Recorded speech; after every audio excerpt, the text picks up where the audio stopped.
Hello तो guys आज के इस वीडियो में मैं आप लोगों को बताने वाला हूँ use of dare and dared. Guys मैं आप लोगों को बता देता हूँ और आप लोगों को ये चीज़ मालूम भी होगी कि डेयर का जो यूज है ये सबसे ज़्यादा कंफ्यूज करने वाला है और अक्सर बच्चे कंफ्यूज रहते हैं, टीचर्स भी सही से नहीं समझा पाते हैं।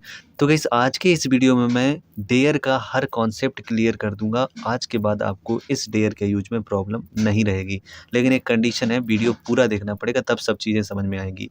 अगर आप आधे अधूरे वीडियो देखते हैं तो आप 50 वीडियो देख लो, आपको समझ में नहीं आएगा। लेकिन मैं आपको प्रॉमिस करता हूँ, अगर आपने ये वीडियो पूरा देख लिया तो आपको डेयर का यूज पक्का समझ में आ जाएगा। अगर ना समझ में आए तो चैनल को अनसब्सक्राइब और वीडियो को डिसलाइक करके जाना, लेकिन वीडियो पूरा देखिएगा। तो देखिए, सबसे पहले तो मैं आप लोगों को बताता हूँ कि आखिर आप पहचानोगे कैसे कि हमें सेंटेंस में डेयर का यूज करना भी है या नहीं करना है। तो क्या लिखा हुआ है, यदि सेंटेंस में जुर्रत करना, हिम्मत करना, चुनौती देना जैसे शब्द या भाव हों तो डेयर का यूज करते हैं। यानी कि अगर सेंटेंस में जुर्रत करना, हिम्मत करना, चुनौती देना ये चीज़ें लिखी हों तब तो डेयर का यूज करेंगे। उसके अलावा अगर ऐसा कोई फीलिंग आ रहा है, ऐसा कोई भाव आ रहा है तब भी करेंगे। अब इसकी कुछ कंडीशंस होती हैं, कंडीशन को देखते हैं। तो पहली कंडीशन क्या है, डेयर्ड का यूज निगेटिव एंड इंट्रोगेटिव में करते हैं, यानी कि इनका यूज सिंपल में नहीं किया जाता है। अब आप लोग सोच रहे होंगे कि मैंने तो डेयर और डेयर्ड के यूज को सिंपल में भी देखा है। तो मैं आप लोगों को बता दूं कि अगर आप डेयर और डेयर्ड को as a modal verb use कर रहे हैं तो सिर्फ और सिर्फ नेगेटिव और इंट्रोगेटिव में यूज करेंगे। लेकिन अगर आप इसको मेन वर्ब की तरह यूज कर रहे हैं, जैसे कि आना, जाना, नहाना, धोना, इनकी तरह यूज कर रहे हैं, तो आप किसी भी टेंस में यूज कर सकते हैं। आपके सारे कन्फ्यूजन खत्म हो जाएंगे। आप वीडियो को पूरा देखिएगा बस, ठीक है ना। अभी हम लोग आगे बढ़ते हैं और अगली कंडीशन देखते हैं। मॉडल्स में डेयर्ड के साथ टू का यूज नहीं करते हैं, यानी कि टू नहीं लगाते हैं। गाइस इन सेंटेंसेस का यूज सिर्फ प्रेजेंट टेंस या पास्ट टेंस में होगा। आइए आगे बढ़ते हैं। तो जैसे कि मैंने अभी बोला था कि इन सेंटेंसेस को सिर्फ नेगेटिव या इंट्रोगेटिव में बनाते हैं, तो आइए नेगेटिव देखते हैं। तो यहाँ पे क्या लिखा हुआ है, मेकिंग रूल। तो सबसे पहले मेकिंग रूल देखेंगे गाइस। कुछ नहीं करना है, सब्जेक्ट लगाना है, डेयर लगाना है, नॉट लगाना है, वर्ब और ऑब्जेक्ट ऐसे करके लगा देना है। आइए पहला सेंटेंस देखते हैं। तो देखो, इसको जब बनाओगे तो सेंटेंस क्या लिखा हुआ है, वह मुझसे बोलने की जरूरत नहीं करता है। आइए बनाते हैं। तो रूल कह रहा है सबसे पहले सब्जेक्ट लगाओ, सब्जेक्ट लगा दिया। अब डेयर और फिर नॉट लगाओ, तो डेयर लगा दिया, नॉट लगा दिया। इसके बाद में वर्ब, तो गाइस इसमें वर्ब है बोलना, तो यहाँ पे स्पीक कर दिया और इसके बाद में ऑब्जेक्ट और बन गया he dare not speak me. Guys आपको लग रहा होगा कि यहाँ पे हमको टू लगाना है, बस यही तो कंडीशन है। इन सेंटेंसेस में टू नहीं लगाते हैं। हमको फील तो होता है कि टू लगाना है यहाँ पे, जहाँ पे अभी निशान देख रहे हैं आप, लेकिन लगाना नहीं होता है।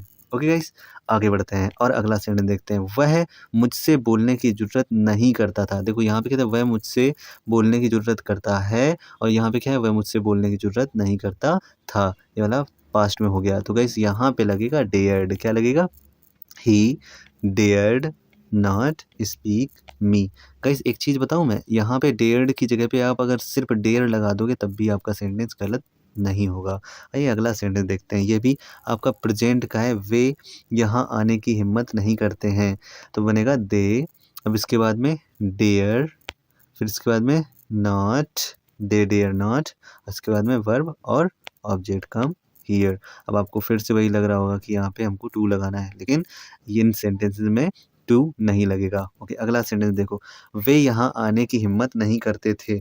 ये वाला देखो प्रेजेंट में था और ये वाला बिल्कुल सेम है, लेकिन ये पास्ट में है। तो इसमें क्या, डेयर की जगह पे सिर्फ डेयर्ड लग जाएगा। They dared not come here. आप पूरा मैच कर लो, here here, come come, not not, लेकिन यहाँ पे अंतर है डेयर और डेयर्ड में। ओके गाइस, ये आप लोगों ने देखे कि इस तरीके से आप डेयर का पहला कंडीशन वाला आप सेंटेंसेस बना लोगे। अब देखते हैं इंट्रोगेटिव सेंटेंसेस। तो गाइस आप लोगों को ये तो मालूम ही होगा कि इंट्रोगेटिव दो टाइप के होते हैं। पहला टाइप जिसमें शुरुआत में क्या लगा होता है, दूसरा टाइप जिसमें बीच में कब, क्यों, कहाँ, कैसे लगा होता है। तो ये पहला टाइप समझते हैं। तो देखो, जब भी पहला टाइप आपको मिलेगा तो अगर प्रेजेंट वाला होगा तो शुरुआत में डेयर लगा दोगे, फिर सब्जेक्ट, फिर नॉट, फिर वर्ब, ऑब्जेक्ट। और अगर पास्ट वाला होगा, यानी पास्ट टेंस में होगा, तो डेयर्ड सबसे पहले लगा दोगे, फिर सब्जेक्ट, फिर नॉट, फिर वर्ब। अगर नहीं ना दिया हो सेंटेंस में तो नॉट को ना लगाइएगा। आइए एग्जांपल देखते हैं। तो यहाँ पे देखो, इस सेंटेंस में शुरुआत में क्या भी लगा हुआ है और पीछे में नहीं भी लगा हुआ है। और इसके अलावा देखो ये टेंस जो है प्रेजेंट में है, तो इसको जब बनाएंगे तो डेयर सबसे पहले लगाएंगे, डेयर लगा दिया, ठीक है ना। अब लगाना है क्या, सब्जेक्ट, डेयर के बाद में सब्जेक्ट, सब्जेक्ट क्या है, मोहन, ठीक है, डेयर मोहन। ओके, अब इस सेंटेंस में लगाना है नॉट, नॉट। ओके, अब लगाना है वर्ब, तो यहाँ पे हो जाएगा स्टैंड। ओके, वर्ब जो हो गई वो खड़े होने है ना, तो स्टैंड हो गई। और उसके बाद में मेरे सामने यानी कि बिफोर मी, ये हो गया आपका ऑब्जेक्ट। क्या मोहन में मेरे सामने खड़े होने का साहस नहीं है, dare Mohan not stand before me. Guys अगर आप लोग फिर से वही सोच रहे हो कि यहाँ पे टू लगाएंगे, तो टू इन सेंटेंसेस में नहीं लगेगा। ओके, आगे देखते हैं अगला सेंटेंस। बिल्कुल सेम सेंटेंस रहेगा लेकिन उसमें लास्ट में यहाँ पे क्या लग जाएगा, था। तो देखो ये लग गया।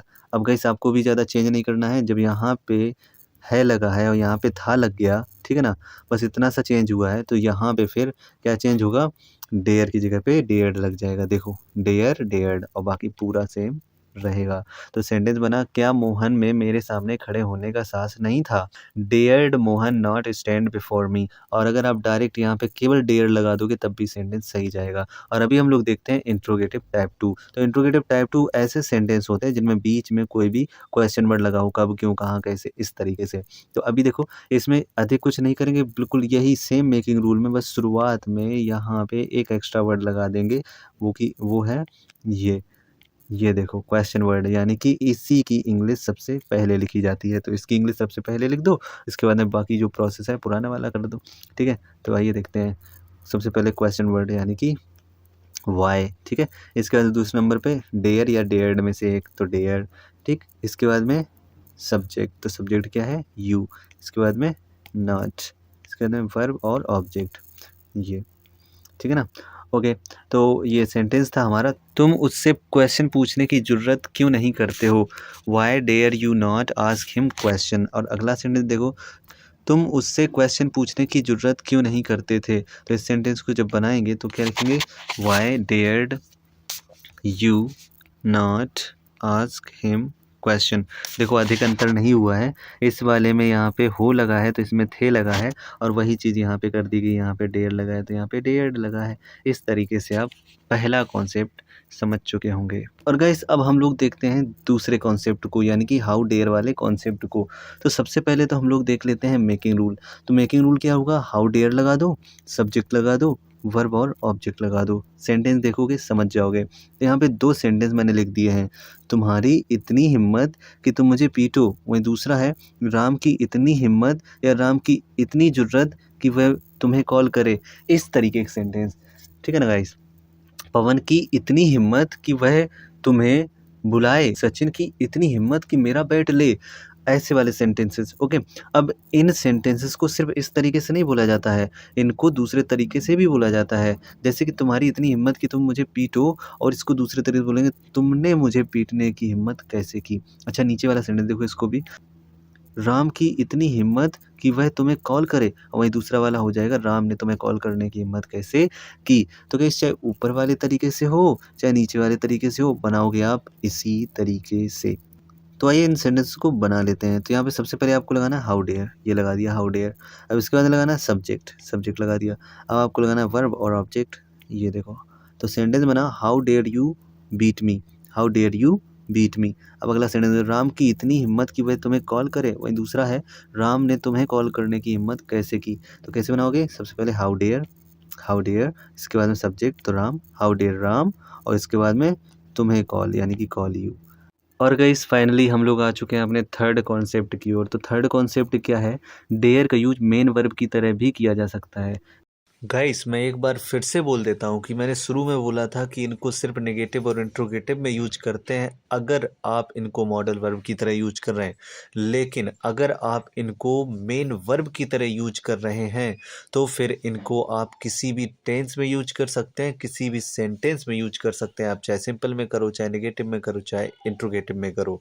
आप लोग अब यहाँ से आगे खुद ही समझो, ठीक है ना। तो गाइस देखो कैसे क्या है मेन वर्ब। गो मीन्स क्या होता है, जाना, ये अलग चीज़ है, मैं कुछ समझा रहा हूँ समझिए। गो मीन्स जाना, वेंट मीन्स, ठीक है, ये क्या है, गो के सभी फॉर्म है, गो, वेंट, गॉन, गोइंग और गोज। इसी तरीके से प्ले का फॉर्म है, प्ले, प्लेड, प्लेड, प्लेइंग और प्लेस। अब गाइस यहाँ पे आप लोग समझ गए होंगे कि आखिर हमको डेयर को कैसे यूज करना है। बिल्कुल सही बात है, dare, dared, dared, daring, dares, इस तरीके से। तो पहला सेंटेंस है, वह फ़ोन चलाने की ज़रूरत करता है। अभी आप देख रहे होंगे कि गाइस ये वाला जो टेंस है प्रेजेंट इंडेफिनिट है, और प्रेजेंट इंडेफिनिट टेंस को जो बनाना होता है उसमें क्या सब्जेक्ट वर्ब में एस या ई एस और ऑब्जेक्ट लगाएंगे, और इसका वर्ब क्या होगा, डेयर। तो बनाइए, ही डेयर्स टू यूज फ़ोन। अब यहाँ पे देखो डेयर में एस लगा हुआ है। इसी तरीके से दूसरा वाला जो प्लूरल सब्जेक्ट वाले जो सेंटेंस होते हैं प्रेजेंट इंडेफिनिट के, उनका मेकिंग रूल होता है सब्जेक्ट वर्ब ऑब्जेक्ट।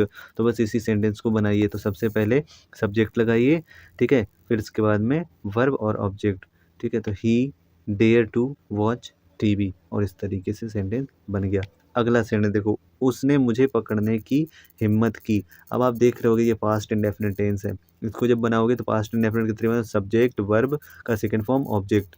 तो he dared to catch me, he dared to catch me. अगला सेंटेंस देखो, अब यहाँ पे मैंने ये सेंटेंस जो है नेगेटिव बनाया हुआ है। क्यों? क्योंकि नेगेटिव सेंटेंस में भी तो समझ में आया आपको।